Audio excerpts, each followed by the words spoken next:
अस्सलामुअलैकुम, मेरा नाम है खालिद सईद।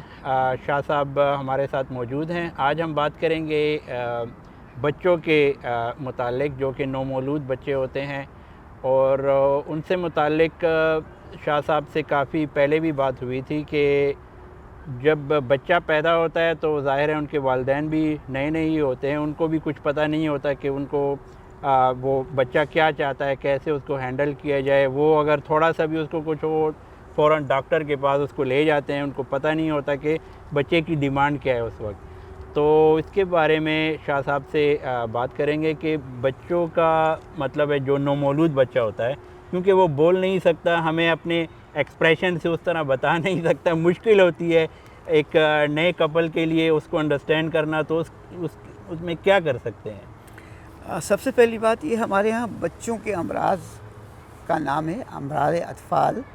उसकी एक बहुत बड़ी तफसील है, लेकिन यहाँ मुख्तसर इस तरह बयान करेंगे कि नौमौलूद बच्चा दुनिया में तशरीफ़ लाया है और उसके वालिदैन भी बिल्कुल नए नए वालिदैन हैं, पहली दफ़ा वालिदैन बने हैं, तो उनका अपना भी कोई तजर्बा नहीं होता। घर में कोई दादा दादी, नाना नानी, खाला चची, फुप्पी, कोई ऐसे तजर्बाकार लोग आम तौर पर आजकल के माशरे में कम मिलते हैं। तो उन नौमौलूद बच्चे के ना तजर्बाकार वालिदैन जो होते हैं, वो कुछ भी तकलीफ़ हुई तो या तो पास पड़ोस में पूछ लिया और या सीधे डॉक्टर के पास जाते हैं। तो बना नहीं डॉक्टर के पास जाना, लेकिन उसकी तशख़ीस के बारे में उनको अपनी, जिसको क्या बोले, फ़ौरी तिब्बी अमदाद, फ़र्स्ट एड घर में उनको पता होना चाहिए। तो हमारा इस प्रोग्राम करने का मकसद ये है और उसमें बताना ये है कि ज़िंदगी के तजर्बे हमने अल्हम्दुलिल्लाह बेशुमार बच्चों का इस तरीके से इलाज किया है। सबसे पहले चीज़, अब वो घर में वालिदैन ने भाई उसको दूध दिया जाता है। दूध पिलाने के दो तरीक़े हैं। एक तरीक़ा तो ये कि बाप बाई नेचर है, मदर दूध पिला रही बच्चे की माँ बराह रास्त, और या फिर वो बोतल और डब्बों का दूध चलता है। दूध आप कोई भी पिलाएं, लेकिन उसमें बहुत अहम बात क्या है कि बच्चे को अगर आप बोतल से दूध पिला रहे हैं तो उसका सर ऊपर हो, सर नीचे ना हो। अगर सर नीचे हो गया तो ये दूध उसके हलक में जाने, पेट में तो जा रहा है, लेकिन साइड में अल्लाह ने दो कान भी अता की हैं। वो क्या होता है, दूध कान में जब चला जाता है वहाँ जाकर ताफुन पैदा करता है। जब वो ताफुन पैदा करता है तो बच्चा चीखता है तकलीफ़ की वजह से। पता नहीं वालिदैन नहीं है ना, उनको क्या पता बच्चा क्यों रो रहा है। अभी एक बात है, अभी और बातें बताएंगे। एक बात तो ये हो गई। दूसरी बात, चाहे माँ दूध पिला रही हो चाहे वो बोतल से पी रहा हो, जो फॉलो ये करना पहली, हाँ, तो गर्दन उसकी इतनी ऊंची हो कि दूध पीते वक्त कानों में दूध ना जाए, हलक में दूध जाए।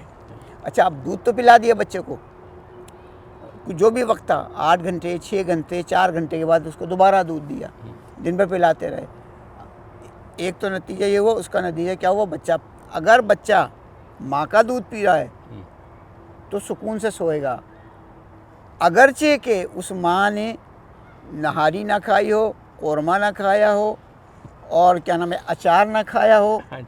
अगर ये सब खाकर बच्चे को दूध पिलाया है तो एक बहुत मुतनब्बे करने वाली खबर ये है कि बच्चे का रेक्टम यानी पखाने की जगह सुर्ख और लाल हो जाएगी और बच्चा चीखेगा, चिल्लाएगा और उसको कब्ज़ भी होगा और वो रेक्टम उसका पूरा लाल हो जाएगा। ये तजर्बा नहीं है ना वालिदैन को, वो क्या जाने।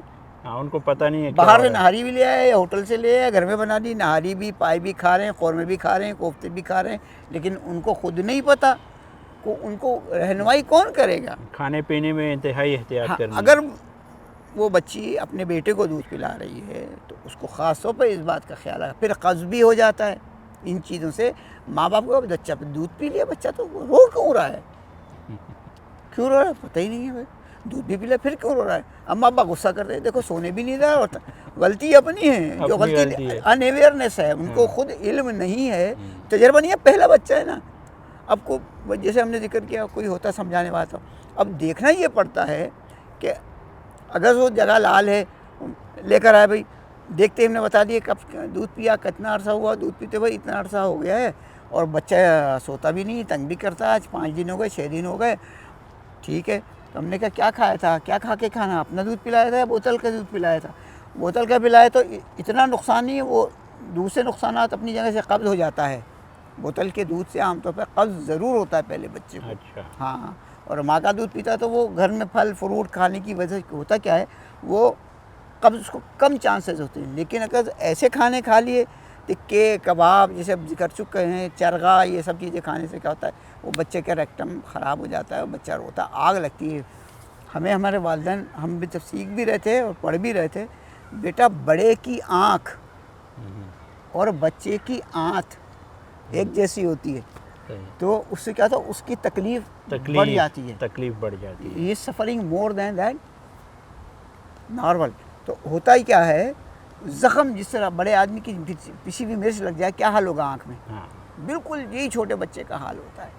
तो ये सब देखना, समझना, जानना पड़ता है और उसको कब्ज़ होगा, कब्ज़ के लिए क्या देना है।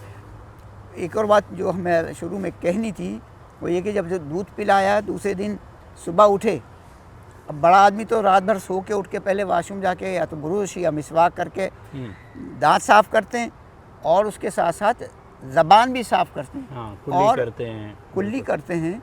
होता ये है एक काम अब बहुत कम लोग वो भी करते हैं, ज़बान को साफ़ करना लाजमी है, क्योंकि रात भर बड़ा आदमी जब सोता है तो मुंह बंद रहने की वजह से सारे अबखारात जो होते हैं आपके, क्या बोलते हैं, इनहेल करना एक्सहेल करना खुद ही तौर पर जो होता है सोने वाले अमल में, तो पूरी लेयर जम जाती है, तह जम जाती है मैल की।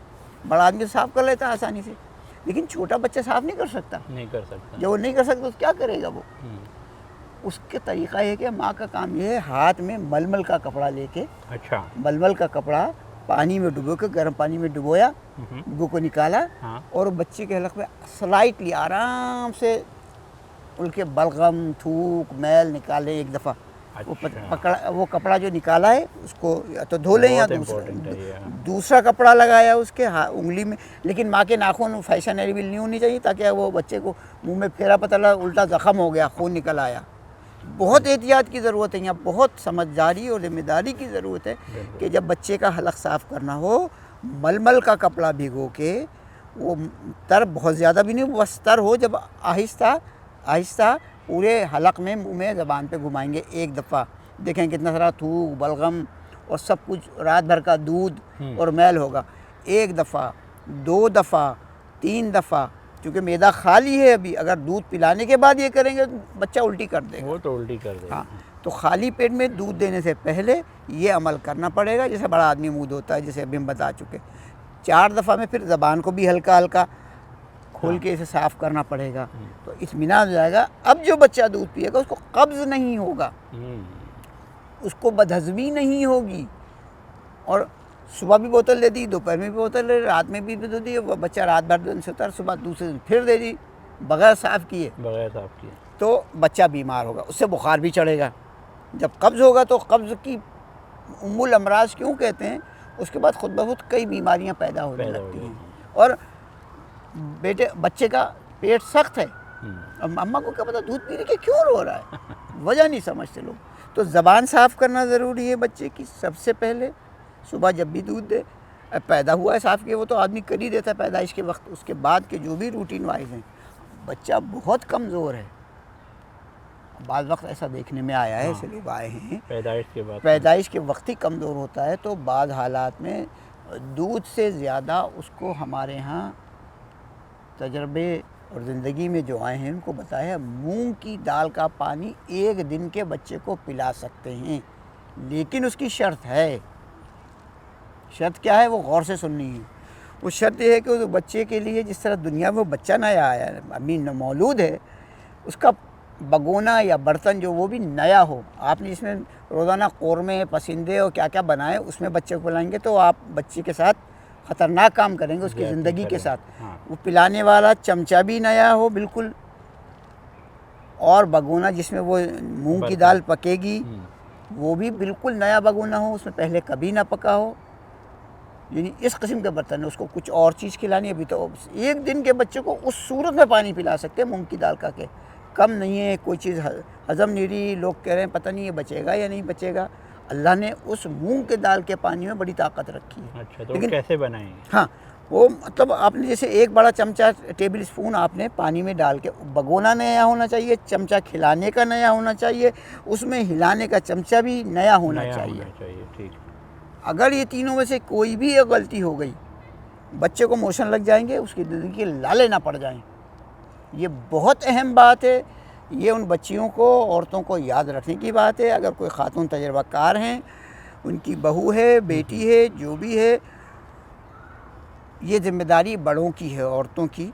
ये बात को उनको बताना ज़रूरी है। फिर वो अपनी बहू को, बेटी को ये बात समझाएं, बेटा ऐसा करो, ऐसा करो, ऐसा करो, ताकि कोई गलती ना रह जाए। वो उसकी ज़िंदगी निहायत ज़रूरी है, वालिदैन के लिए भी, बुज़ुर्गों के लिए। उसकी जान से नहीं खेलना है। ये तो पैदाइश के वक्त की बात है। फिर आहिस्ता आहिस्ता जब उसका हर चीज़ रूटीन में आती जाएगी, जैसे कि अब हमने 2-3 बातों का जिक्र कर दिया है, इनका ख्याल रखना निहायत लाजमी है। और बच्चे को कब्ज़ हो जाता है, क्या करेंगे? उसके लिए छोटी छोटी गुट्टियाँ भी होती हैं, छोटी छोटी चीज़ें होती हैं। तो वो मिसाल के तौर पर सबसे पहले गुलाब के फूल को उबाल लिया जाता है। उसको उबाल के पानी और शहद के साथ दिया जाता है, तो बच्चे का पेट साफ़ हो जाता है। अगर वो 2-3 दिन हो गए हैं या 1 हफ़्ता हो गया है, वो पेट सख्त है, बच्चे का इजाबत नहीं कर रहा है बिल्कुल, उस सूरत में दे सकते हैं। तो शहद मिल जाए, अगर असली शहद मिल जाए तो अच्छी बात है। तो गर्म पानी में उसको घोल लिया। अर्क़ गुलाब की पत्तियों को 3 माशे लेके 10-12 पत्तियों को 1 कप पानी में पका लें। पकाने के बाद उसको छान लें और उसमें आधा चमचा या पाव चमचा से, बच्चा अगर ताकतवर है, सेहतमंद है, तो आधे चमचे तक दे सकते हैं। अगर उसको 5-6 दिन से ज़्यादा हो गए, कब्ज़ से सुद्दे बन जाते हैं। और सुद्दे बुखार में तब्दील करते हैं, फिर वो टाइफाइड में बदल जाता है। लोग जानते नहीं हैं, समझते नहीं हैं। वो छोटे बच्चे, तकलीफ़ हो रही तो भाग तो जाते हैं वो डॉक्टर के पास, और नए नए वालिदैन होते, बेचारों को पता होता नहीं है। तो इसलिए घर में कोई बड़ा बुज़ुर्ग ख़वातीन का होना ज़रूरी है, उनको समझाए। और ये हमारी जो बातें हम चाहते हैं, ये फैज़ आम लोगों में पहुँचे, ताकि उनमें इस बात की सलाहियत पैदा हो कि बच्चे की देखभाल कैसे करनी है।